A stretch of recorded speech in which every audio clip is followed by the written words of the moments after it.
The last couple of sessions, we went through a rather academic exercise. We spent a good deal of time solidifying in our minds what the word glory means. Now remember, we're doing that because we're discussing the Reformation principle of Soli Deo Gloria, which is a Latin theological term that means for God's glory alone. But knowing what the word glory means really only gets us started. We got the dictionary definitions established, yes. So our next step is to determine what the word glory means when used with respect to God. In other words, what is God's glory? What makes Him glorious? What about Him should drive us to glorify Him? Now, there is but one brief answer to these related questions. The answer is everything. Everything about God is His glory. Everything He is glorious. Everything He does should drive us to glorify Him.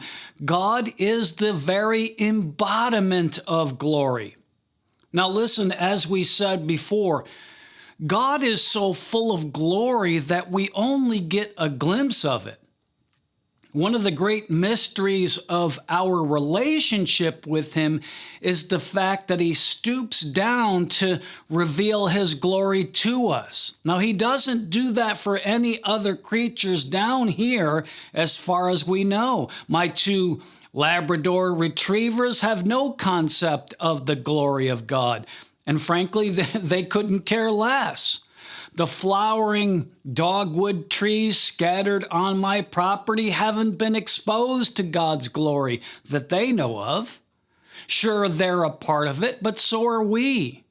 Why are we allowed to look at the sun coming up over the Sierra Madre right on schedule and just know that whoever made that and maintains that must be glorious? And you know what?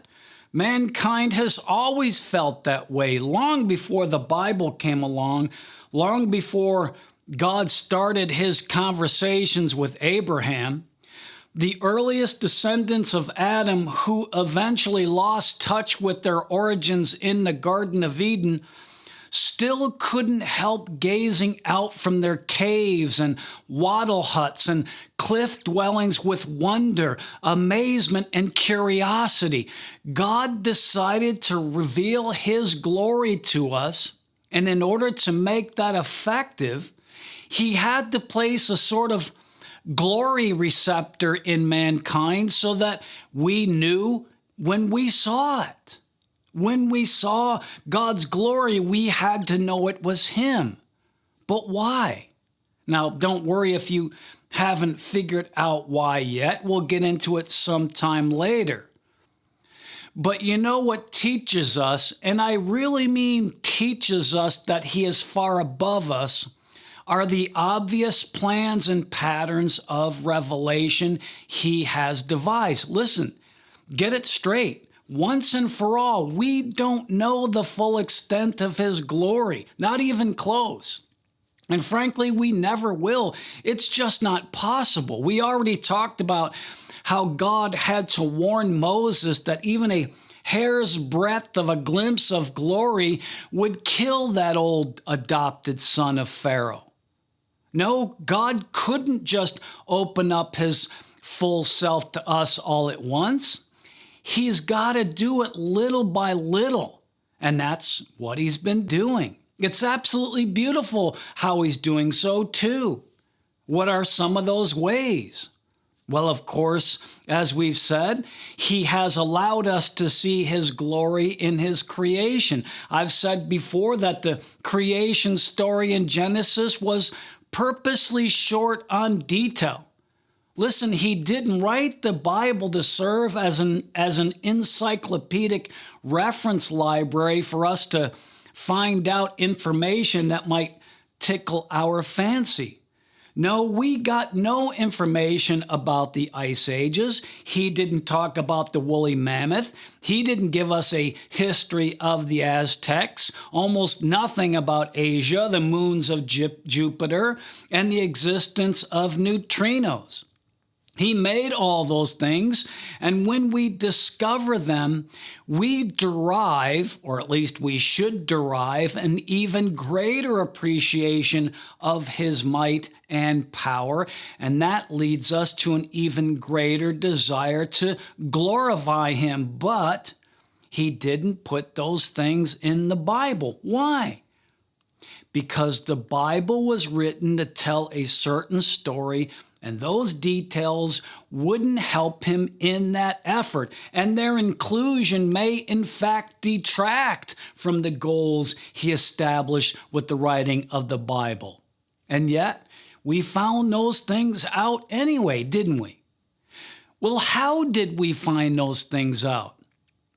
Now, this is going to be controversial to some of you, but let me say, everything we've learned about the world around us, above us and below us, we learned because he wanted us to know them. And those of us who ignore science's claim that all these wonders we've discovered and continue to discover are only here by accident, those of us who pay no attention to such nonsense continue to glorify the Creator with every new revelation of his magnificent power. The unveiling of God's glory is not limited to what he's told us in Scripture. We will also find it in the things we uncover through the processes of our curiosity. If you've ever looked up on a clear evening way out in the country, far from the light pollution of the city, you will know exactly why the ancient Romans called the place where our planet is located the Via Lactea, the Milky Way. It runs across the sky as a dim but beautiful spiral band of light that stretches from one end of the heavens to the other. It just looks as if some celestial giant dipped his celestial giant cookie with a little too much enthusiasm, causing a far-reaching spill, a Milky Way indeed. As you gaze at this spectacular sight, you will become struck by the fact that every individual speck of light is a star. Now, if you stare at it too long, you'll get a bit dizzy just thinking about the enormity of it all. Well, the truth is, you're really only seeing a fraction of our home galaxy. The entire thing from end to end, listen to me, stretches somewhere between 100 and 200,000 light years of distance. A light year is one of those things that physicists had to come up with in order to deal with the crazy big numbers of outer space. Otherwise, there'd be more digits than can be contained on paper. Now, 200,000 doesn't seem like a whole lot until you realize that a single light year is made up of 5.9 trillion miles. So let me repeat. Just our galaxy, the Via Lactea, is between 100 and 200,000 of these light years. 100,000 and 200,000 light years. Now, I won't even do the math because it's 200,000 times 5.9 trillion. Just no. I was going to say big, but the word big seems so inadequate in light of 200,000 times 5.9 trillion. Now, what's even more amazing, if you can believe it, is that God made that. Now, that's almost too much to think about, so let's come back to it.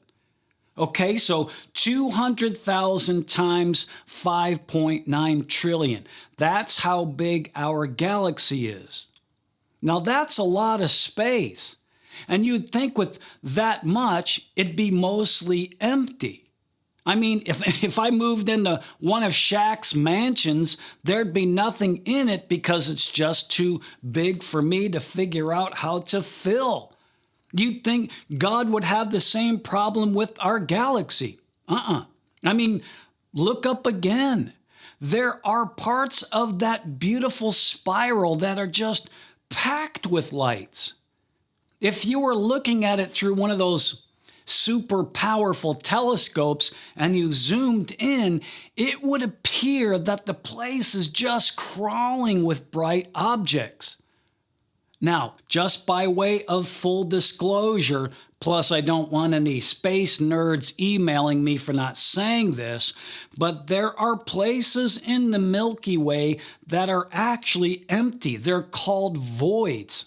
But overall, though a good estimate is difficult to come by for a number of reasons, probably number one being that the dang thing is 200,000 times 5.9 trillion miles wide. Nonetheless, astronomers tell us that in our galaxy there are, now remember, God created this. If this doesn't cause you to give glory to Him, then nothing will. In the Milky Way, there are somewhere between 100 and 200 billion stars. Now, to give you a little perspective on how big a number that is, it would take you about 100 years to count from 1 to 1 billion. That's assuming you stop to take a break, sleep, eat, etc. Reasonably speaking, 100 years to count to 1 billion. That's a big number. If you owed me $1 for every star in the Milky Way and I asked you to count it out to me to prove it's all there, it would take you 20,000 years. You know what? I trust you. The Milky Way has as many as 200 billion stars. Now, if your brain is still functioning and it hasn't popped yet, I have just one more thing to add. The Milky Way, the galaxy we live in, the one we can see with the naked eye because we're inside it, is but one galaxy in the universe. Now, yes, those numbers are impressive, but this is even harder to believe. But those huge, unimaginable numbers actually pale when you realize that the Milky Way is only one. You should be sitting. The Milky Way is only one of 2 trillion galaxies in the universe. Now, if you're actually trying to keep up number-wise, just forget it. Drop the pencil, press the off button on the calculator because the numbers have gone nuclear. 2 trillion galaxies, 2 trillion times the Milky Way.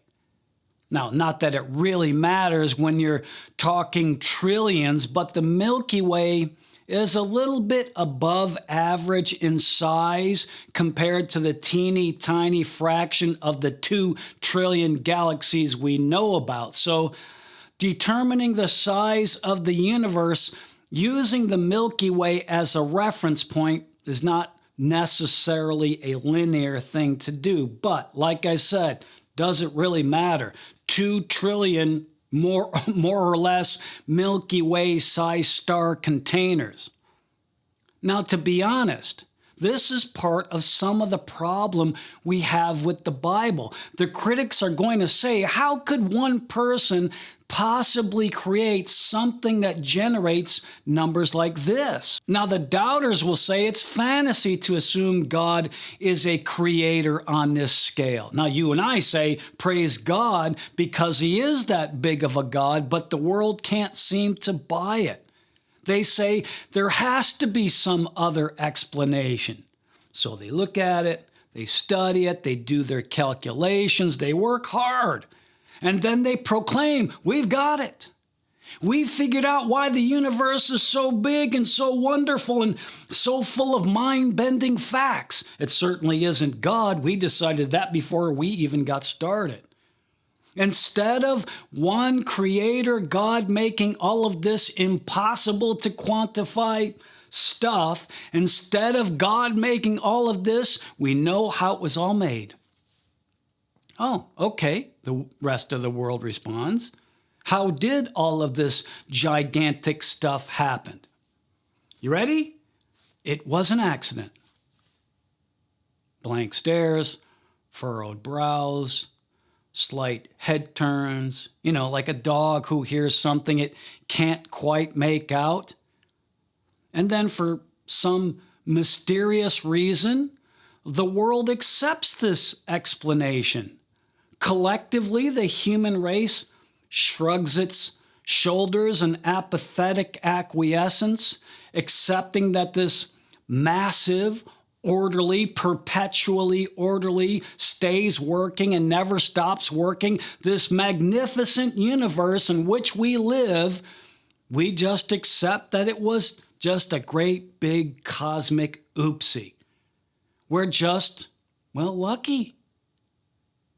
It's too big and complex for any one single being to let alone come up with. Certainly no way he could pull it off. That's just too hard to accept. It's much easier to believe that it just happened. Ever been on a long road trip and your brother leans over and flicks your ear? You let out that dramatic, ow, just loud enough for Mom and Dad to hear, followed by the inevitable but legitimate question, what did you do that for? The answer that gets returned in response is because. Nothing more than just because. That's how I look at the scientific explanation of the existence of the universe. Why is it here? Because. That's all. Because. The universe is 2 trillion times the Milky Way just because. Oh, now wait a minute. You might say, that's not fair. They've done a lot of calculations and experiments and observations, and they can tell you what a black hole does or how a white dwarf is formed, those sorts of things. They did their homework. Well, yes, maybe would be my response, but that doesn't tell me who made up the rules for black holes or white dwarfs or any of the infinite number of laws and rules that every celestial body, big or small, follows without deviation. Who is in charge of all those wonderful things? And you know what? I'll answer that. And I'll say, it's my Lord. And I'll tell you without hesitation that he is the master of it all because he made it all. I'll even quote my source, Genesis 1:1. In the beginning, God created the heaven and the earth. But tell me, how did he do it? Well, he didn't say how he did it. And I think over the past 300 years or so, we're starting to see why he didn't tell us how he did it. Part of the reason God didn't lay out in his word the processes he used to create the universe is because we would not have understood him way back when he first started sharing himself with us. And even if he had, the Bible would be millions of pages long, and frankly, the true message would have gotten lost in all those other details. Listen, there are lots of how questions that God never answered in Scripture. How did he make Adam's rib into Eve? How did he make the entire earth flood in 40 days? One thing we do know, because he told us, and we can figure it out, there's no way just rain would have been able to cover the earth in only 40 days. But God didn't tell us much more than the fact that he opened up other sources of water, some in the earth, some above the earth. How did he do that? Don't know. Why didn't God give us all that interesting information? In fact, arguably, a lot of the answers to those questions could help us if we knew them. For example, if we knew about those other sources of water, the ones he used to flood the earth, if we knew how to tap into those, maybe we could eliminate droughts. If we knew what materials he made Jupiter out of or the moons of Saturn, we might be able to solve our persistent resource scarcity issues. All of those sorts of things. So why didn't God tell us the hows and the whys in the Bible? Simple, easy answer. The Bible's message was not centered on the creative process. The message of the Bible is redemption, and redemption is for the glory of God. It's not that God doesn't want us to know all those other useful things. In fact, I will tell you that God has made it possible for us to learn those things, but He's not put them in His Word. He's put the answers to the hows and whys of creation, the ones that do not fit into the story of redemption. Those details of creation are found in creation. He's left us clues, and all we need to do is seek them out, and we'll find them. In fact, it's one of the ways God has chosen to glorify Himself. Psalm 19. The heavens declare the glory of God, and the firmament showeth His handiwork. Day unto day uttereth speech, and night unto night showeth knowledge. There is no speech nor language where their voice is not heard. Verse 4, their line is gone out through all the earth, and their words to the end of the world. In them hath He set a tabernacle for the sun, which is as a bridegroom coming out of his chamber, and rejoiceth as a strong man to run a race. His going forth is from the end of the heaven, and a circuit unto the ends of it, and there is nothing hid from the heat thereof.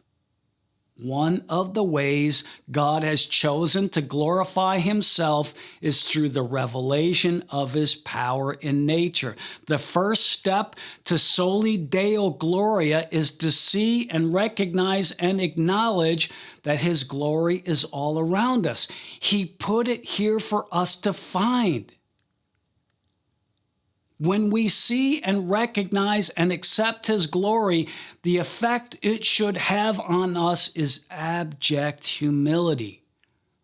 And there's no denying that witnessing the wonders of our universe does just that. Who hasn't felt smaller than a flea when standing on a mountainside, gazing down at the Pacific Ocean, or gazing up at the aurora borealis, or gazing out on a forest or a jungle bursting with life? It works. And you don't really have to be all that sensitive. Human beings almost all marvel at the world around us. When we see the miracle that we're surrounded by, most of us know there is something mighty behind it all. But that is sort of part of the difficulty with all of this. There is one very important problem with this type of, to use a theological word, revelation. In fact, I'm sure God Himself recognizes there's a problem here. Now, we're talking about what theologians call general revelation. We won't spend too much time here because we need to move on. But general revelation is insufficient in itself. It's not capable of doing anything for us. Sure, it may tell us that there is a mighty creative force bigger than ourselves out there, but really not much more. In fact, general revelation, again, that's God's revealing Himself through nature, through His creation.